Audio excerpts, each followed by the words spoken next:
ओम नमः शिवाय। मैं मुकेश कुमार मिश्र अपने चैनल एस्ट्रोलॉजी एंड आयुर्वेदा में आप सभी मित्रों का हार्दिक अभिनंदन करता हूं। और आज आप सभी मित्रों के समक्ष हम जो टॉपिक को लेकर के उस टॉपिक का नाम है मिथुन लग्न एवं मिथुन राशि। पिछले एपिसोड में हमने वृषभ लग्न एवं वृषभ राशि की संपूर्ण जानकारी आप सभी मित्रों को दे दी थी, जिसे आप सभी मित्रों ने बहुत अच्छी तरह से देखा और देखने के बाद उसकी खूब प्रशंसा की। इसी को देखते हुए हमने सोचा क्यों ना आज आप सभी मित्रों को मिथुन लग्न एवं मिथुन राशि की भी संपूर्ण जानकारी दे दूं।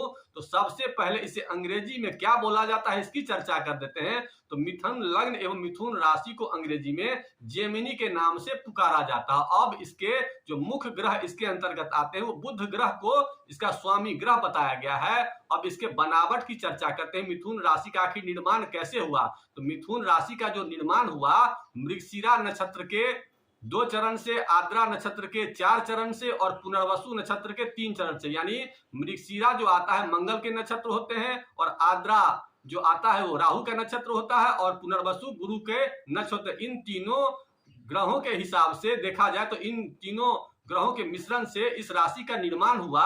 अब इसके अंतर्गत जो अक्षर आता है वो विशेषतः क आता है, की आता है, कु आता है, घ आता है, अंग आता है, छ आता है, के आता है, को आता है और ह आता है। इन 9 अक्षरों से मिथुन राशि बना है। अगर आप में से कोई अक्षर आपको इसमें से मिल रहा है तो समझ जाएं कि आपकी राशि मिथुन है। अब इसके प्रतीक चिन्ह की चर्चा करते हैं कि मिथुन राशि का प्रतीक चिन्ह क्या होता है। आप लोग देखते होंगे स्त्री और पुरुष के युगल स्वरूप मिथुन राशि के प्रतीक चिन्ह होते हैं। अब इसके अंतर जो इसकी राशि की संख्या होती है तो मिथुन राशि तीसरी संख्या वाली राशि होती है, इसलिए इसका जो अधिकार क्षेत्र होता है वो आपके वक्ष स्थल पर होता है। गर्दन के नीचे का जो हिस्सा वक्ष स्थल होता है, हृदय से ऊपर का जो स्थान होता है, इसी को मिथुन राशि अपना विशेष घर मानता है। इसके अलावा जो आपका बाहुबल होता है वो भी मतलब कि आपके हाथ जो होते हैं वो भी मिथुन राशि के अंतर्गत आते हैं। अब इसके तत्व की चर्चा करते हैं। आयुर्वेद शास्त्र के हिसाब से ये एक वायु तत्वीय राशि होती है, इसलिए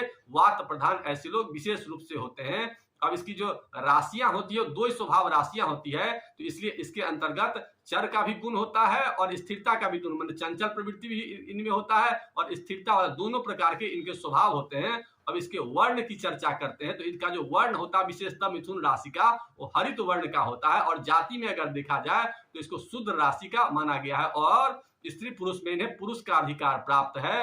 अब इसके नेचर की बात करते हैं कि मिथुन राशि के स्वभाव कैसे होते हैं। तो मिथुन राशि का जो स्वामी ग्रह होता है बुध होता है, तो बुध का काम इंटेलिजेंसी वाला होता है। तो ऐसे लोग हाजिर जवाबी होते हैं, चतुर होते हैं, बुद्धिमान होते हैं, इसके अलावा दृढ़ संकल्पित होते हैं और दूसरों को ज्ञान उपदेश देने में विशेष आगे होते हैं, बौद्धिक क्षमता वाले होते हैं। ये सब इनके विशेष गुण होते हैं। इसके अलावा इनके जो राशि चिन्ह होते हैं वो विशेषतः पुरुष और स्त्री के स्वरूप होते हैं। तो विशेषतः ये भोग करने वाले होते हैं और इंद्रिय लोलुपता इनमें ज्यादा होती है और आध्यात्मिक क्षेत्र में ये बहुत ही आगे होते हैं। इसके अलावा ऐसे लोग हंसमुख स्वभाव के होते हैं और बातूनी भी विशेष प्रकार के होते हैं और थोड़ा सा शीतल भी स्वभाव होता है और क्रीड़ा वगैरह माने खेल वगैरह में विशेष ये दिलचस्पी लेते हैं। किसी भी चीज को बहुत अच्छी तरह से समझ लेते हैं और दूसरे को बहुत अच्छी तरह से समझा देते हैं और ऐसे लोग अंधविश्वासी नहीं होते हैं। ऐसे लोग विज्ञान के प्रति विशेष रुचि लेने वाले होते हैं और किसी भी विषय में विश्वास नहीं करते हैं जब तक कि उसका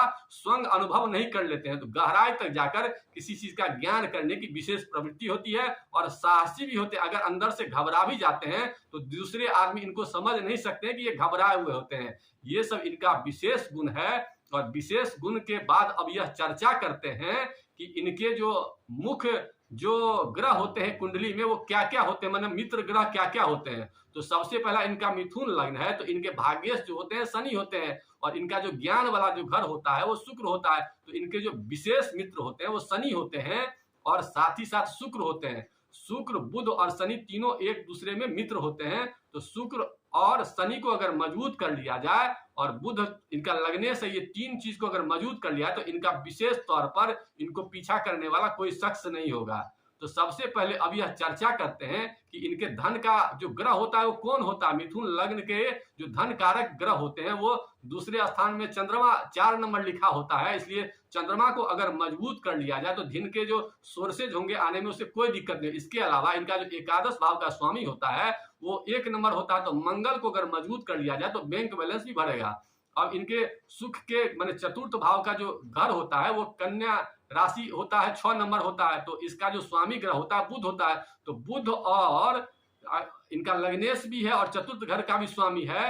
तो अगर इसको मजबूत कर लिया जाए और अगर जन्म कुंडली में मजबूत होती है तो इन्हें खूब सुख प्राप्त होता है। अब इनके ज्ञान की चर्चा करते हैं कि इनको ज्ञान विशेषता किस ग्रह से मिलता है। तो इनके शुक्र जितने मजबूत होंगे जन्म कुंडली में, इससे इनके ज्ञान की प्राप्ति होगी। अब इनके जीवन साथी जो होता है उसका जो ग्रह होता है वो गुरु होता है। क्योंकि 9 नंबर लिखा होता है इनके पति या पत्नी के घर में, तो 9 नंबर का स्वामी गुरु होता है। तो गुरु को अगर मजबूत कर लेते हैं तो इनका वैवाहिक जीवन विशेष तौर पर विशेष मधुर होता है। इनके पति या पत्नी अच्छे मिलते हैं। अब इनके भाग्य का जो स्वामी होता है वो तो शनि होता है, लेकिन कर्म का जो माने दसम घर का जो स्वामी वो भी गुरु होता है। तो गुरु अगर मजबूत होता है, उस पर पाप प्रभाव नहीं होता, तो पत्नी भी अच्छी मिलती है, पिता भी अच्छे मिलते हैं और कर्म भाव भी अच्छे मिलते हैं। इस प्रकार के तमाम विश्लेषण इसमें हुई। अब इसके लिए क्या उपचार करें, अगर जन्म कुंडली में कमजोर है तो कैसे इसके मजबूत करेंगे, इसकी चर्चा करते हैं। लेकिन चर्चा करने से पहले आप लोगों से एक निवेदन करना चाहूंगा कि हमारे चैनल को अब तक आपने सब्सक्राइब नहीं किया है तो कर लीजिए।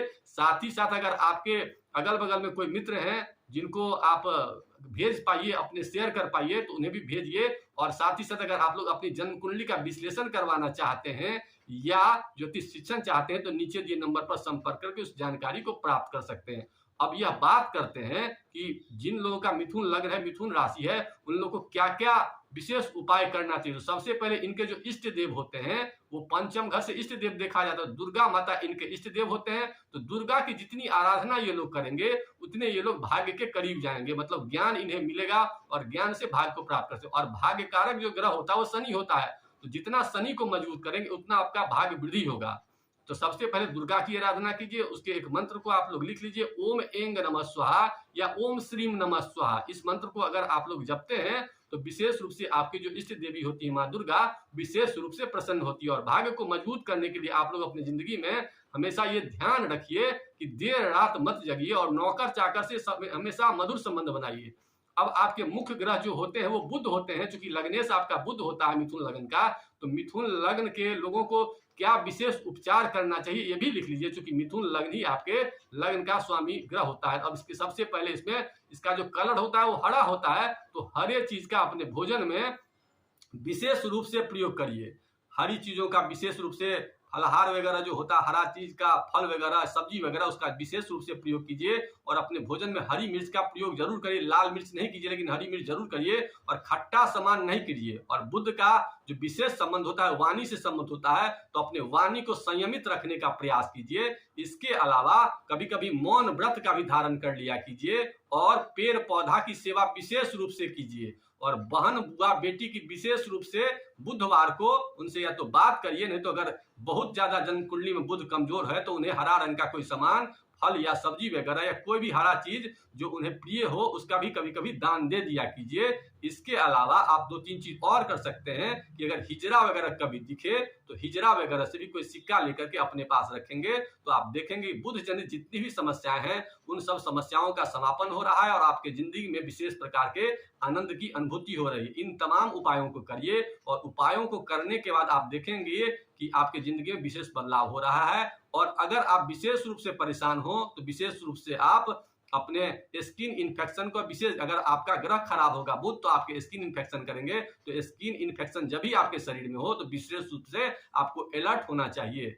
इन्हीं बातों के साथ आज के एपिसोड को यहीं समाप्त करते हैं। आप लोगों ने वीडियो देखा और वीडियो अगर अच्छा लगा तो आप लोग लाइक करिए। और अगर किसी प्रकार की शिकायत हो तो उसे कमेंट बॉक्स में लगिए और मैं उस कमेंट बॉक्स को देख करके आपको उपाय देने की कोशिश करूंगा। इन्हीं बातों के साथ आज के एपिसोड को यहीं समाप्त करते हैं। आप लोगों ने वीडियो देखा इसके लिए बहुत बहुत धन्यवाद। ओम नमः शिवाय।